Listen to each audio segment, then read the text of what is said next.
वालेकुम नाज़रीन ही तालके गड़ियासीन जी यूनियन काउंसिल गाहेजा जी ही ऑफिस आहे।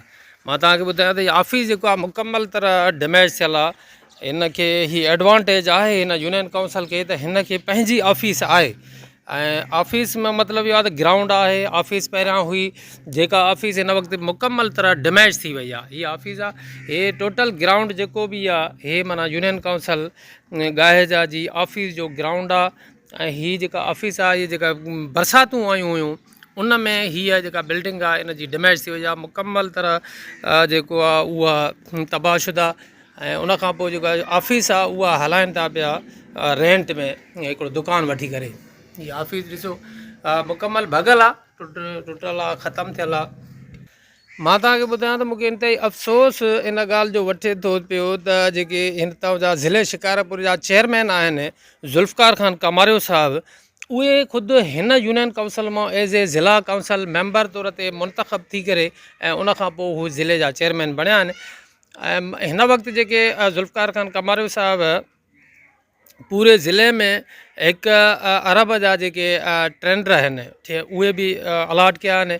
मां सम्झां थो पियो त ज़ुल्फ़कार ख़ान कमारियो साहिब खे जो इहो हक़ु बणिजे थो त हिन यूनियन काउंसिल खे जितां हू ख़ुदि मुंतख़ब थिया आहिनि एज़ ए ज़िला काउंसिल मेंबर ऐं उनखां पोइ हू चेयरमैन बणिया आहिनि त पंहिंजी जेका तक आहे उनजो हल्को आहे त उन ते ज़रूरु तवजो ॾियनि ऐं हिते हीअ ऑफिस जेको आहे उन्हनि खे ज़रूरु जेको आहे ठाराए ॾियनि।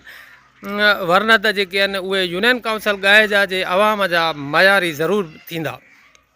छो त मां तव्हांखे ॿुधायां त ज़ुल्फ़कार ख़ान कमारियो साहिबु असांजे ज़िले शिकारपुर जा चेयरमैन आहिनि। हुननि पंहिंजे ॻोठ तराईअ खे ऑफिस ॾिनी आहे।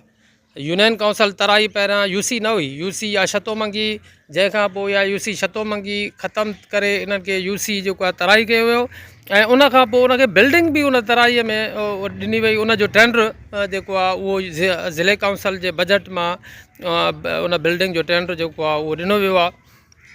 त अहिड़े तरीक़े सां असां ज़ुल्फ़कार ख़ान कमारियो साहिब जिन खे इहा मुअदबाना अपील ज़रूरु कंदासीं त हीअ अव्हां जो हल्को आहे, हितां तव्हां एज़ ए ज़िला काउंसिल जा यूसी मां मेंबर मुंतख़ब थिया आहियो त उन हवाले सां अव्हां ते इहो हक़ु बणिजे थो त अव्हां हिते इन्हनि खे ऑफिस जेको आहे ज़रूरु या पंहिंजे टाइम पीरियड में ठाराए ॾियो त इहा अव्हां जी तारीख़ बि ठहंदी, अव्हां जो नालो बि हूंदो ऐं यूसी गाहेजा वारा अव्हां खे यादि बि कंदा ऐं हिकिड़ो तारीख़ जे में सुनहरी लफ़्ज़नि में नालो बि लिखियो वेंदो त जितां तव्हां मुंतख़ब थियो त उते अव्हां हीअ शइ ॾिनी। ऐं इहा बिल्डिंग जेका आहे इहा वॾो अरसो अव्हां जे नाले खे जेको आहे रोशन कंदी रहंदी आहे। यूनियन काउंसिल गाहेजा जे अवाम ते जे दिलनि खे फ़तह करण में अव्हां जेको आहे मुआविन इहा बिल्डिंग साबित थींदी अव्हां जे लाइ।